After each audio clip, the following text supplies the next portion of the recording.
And we are live yet again, round two, week two. Welcome. Thanks for hopping on. We are back. Week one was not a total disaster, so we're doing this again. That's been the plan. Monday Night Live, where we talk about real estate issues of the day affecting Denver and the state of Colorado. And we're going to talk about what I think is an interesting one this week. It sounds a little dry. It's about property taxes, but there's actually some major changes coming or have already come that are going to affect the property taxes in the state of Colorado coming up here in a month or two, basically for the year of 2023. So we're going to talk about that. Before we get into that, I do want this to be eventually kind of a Q&A. That's kind of why I started doing these things. And that's ideally how we'd end up here. So I always have a topic to talk about. We actually got a couple topics. If we want to go there, I kind of ramble for as long as I can, as long as it makes sense. But if you have a question, either about what we're talking about tonight or about really anything relating to real estate or the city of Denver, talk about ice cream. I'm doing an ice cream dispatch shoot tomorrow.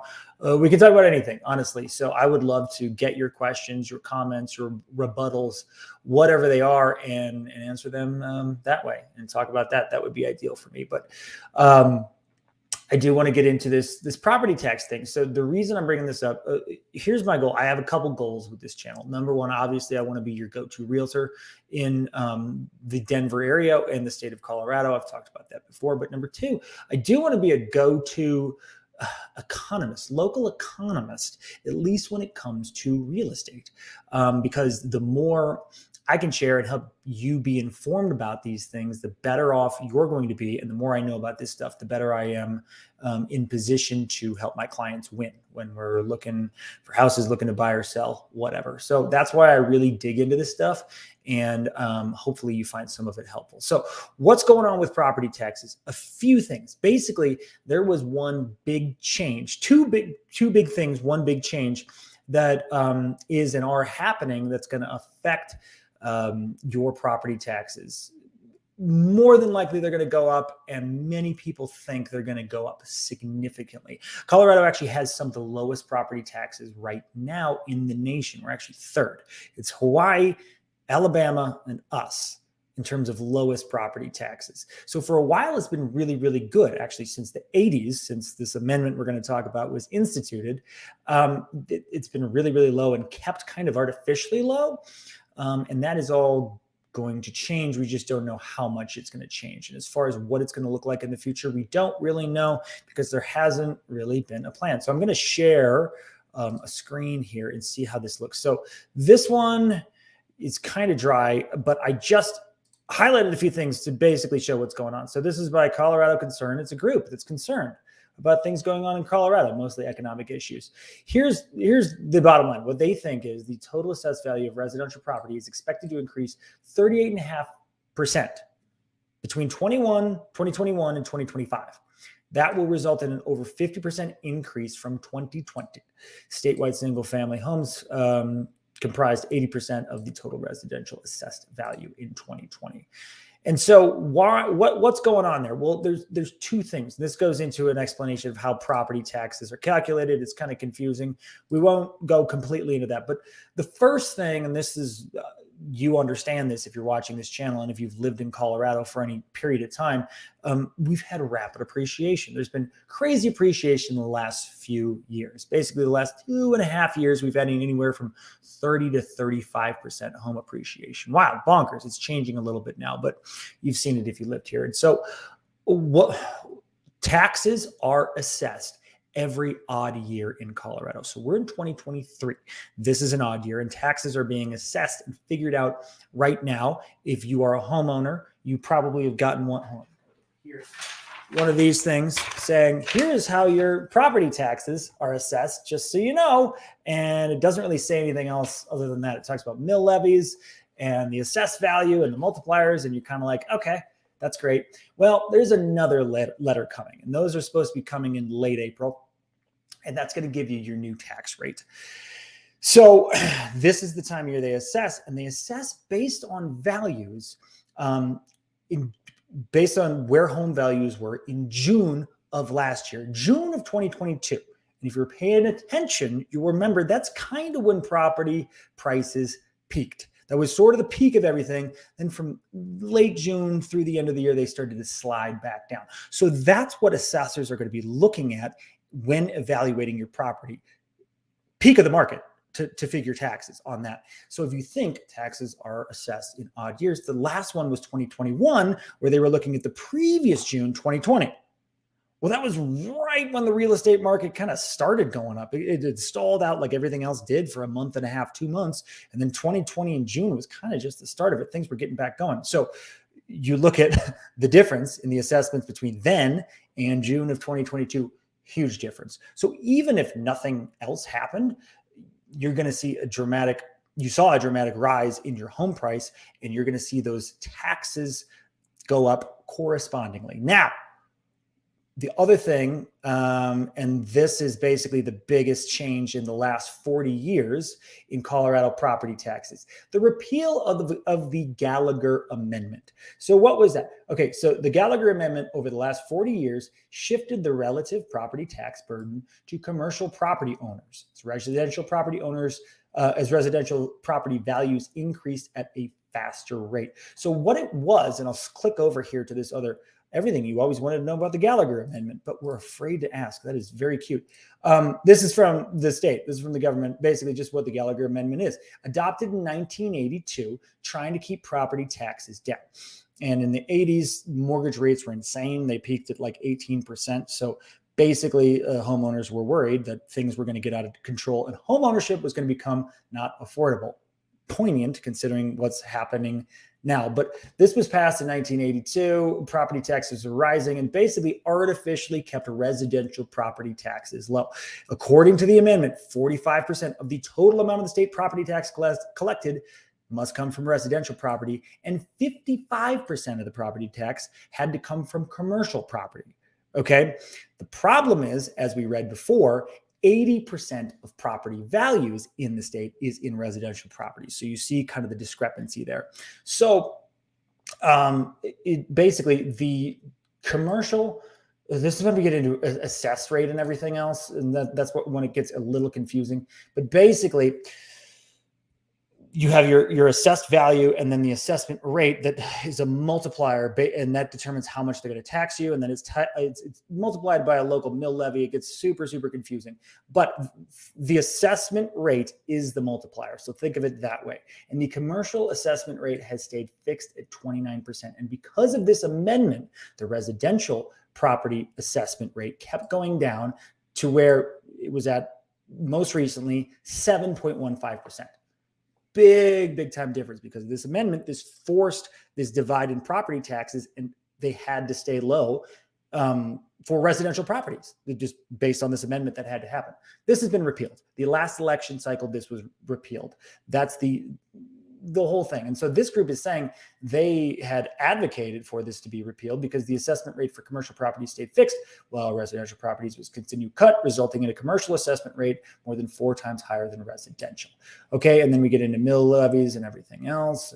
And they keep going and talk about all the other factors present. It's very dense. We won't talk about it. But basically, what's happening is they repealed the Gallagher Amendment, and there's been no other measure put in place to figure out what's next. We had an article from the Greeley Tribune, which actually goes into this really, really well. And, you see the first where they start out on the lead here and say, Colorado homeowners no longer protected by the Gallagher Amendment face unprecedented and unsettling increases in their property taxes next year. As the run-up in home prices during the pandemic works its way into the state's tax base. And so basically they just show how much appreciation we've had and go through that whole thing. And then talk about the basically Colorado Concern, this group that I was referencing before. This explains it again, but everybody that worked on the Gallagher repeal knew there had to be a second act or there would be upward pressure on residential property taxes. A second act meaning something to come after that. That second act did not come. The legislature did do some things they basically said they shaved $15,000 off residential values.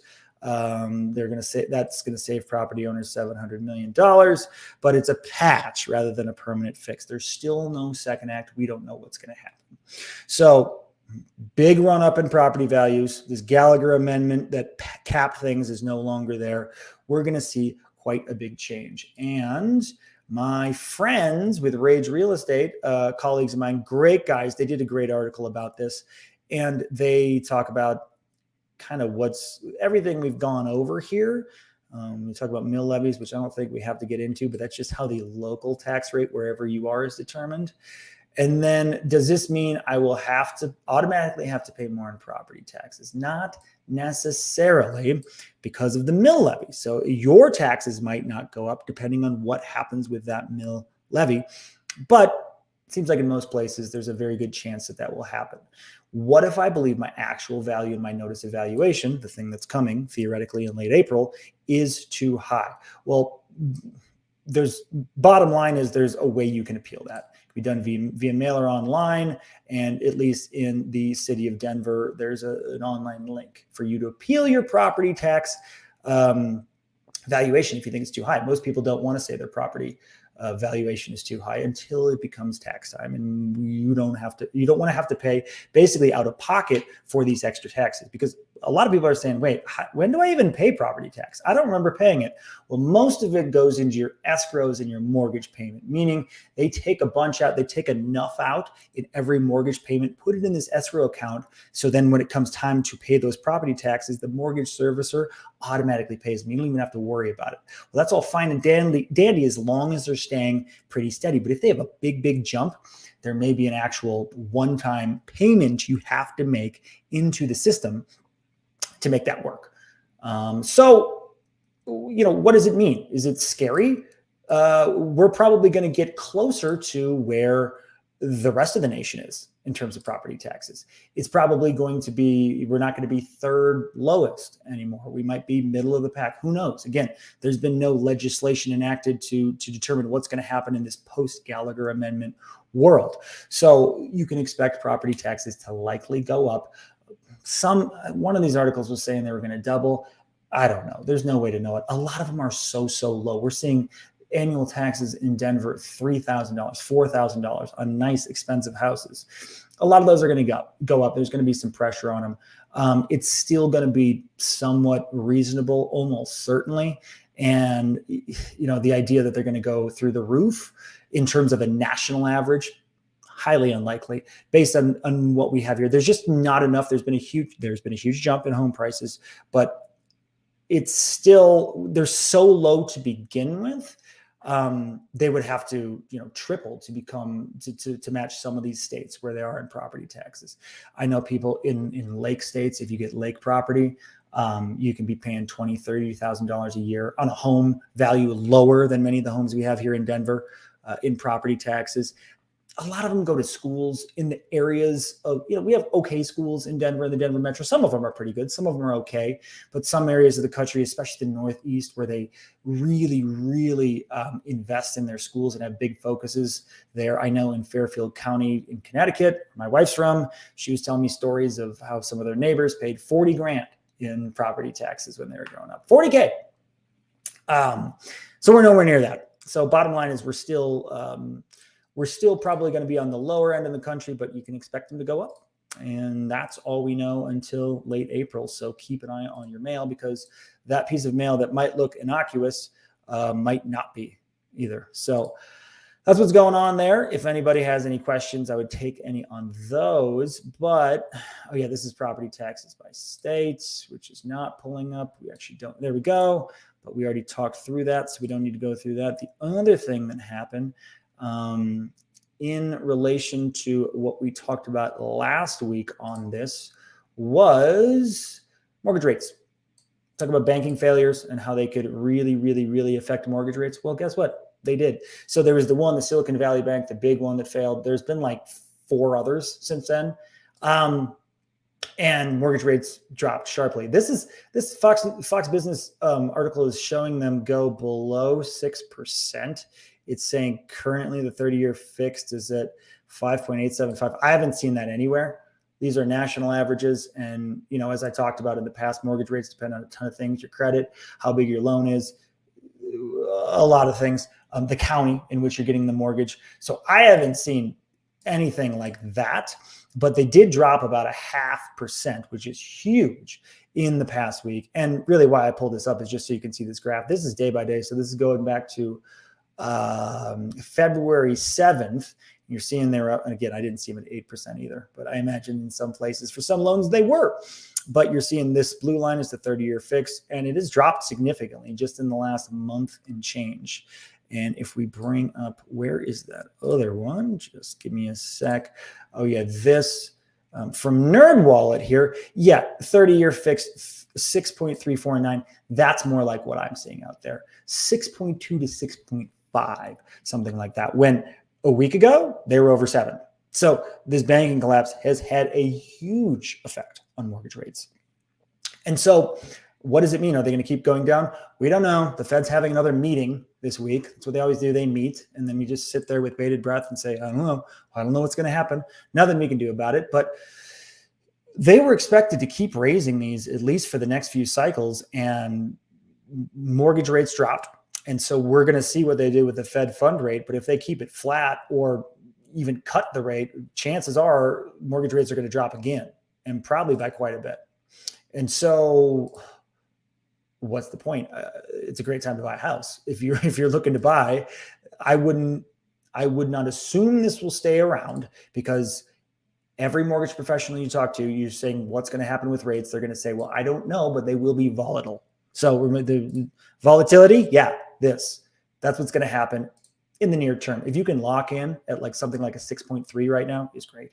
Well, what if it keeps going down? Wonderful. Then you got the house, and then you can refinance in a different type of market later. Because when they keep going down, if this 6.3 goes down to 5.3, it's going to be even more of a frenzy than it is now. And so what you want to do is get the house at that higher rate, assuming you can afford it. And then if and when it goes down, and I feel like I sound like a broken record because I keep saying this, but you can refinance. It's relatively low cost, and it's going to save you a lot of money in the long run.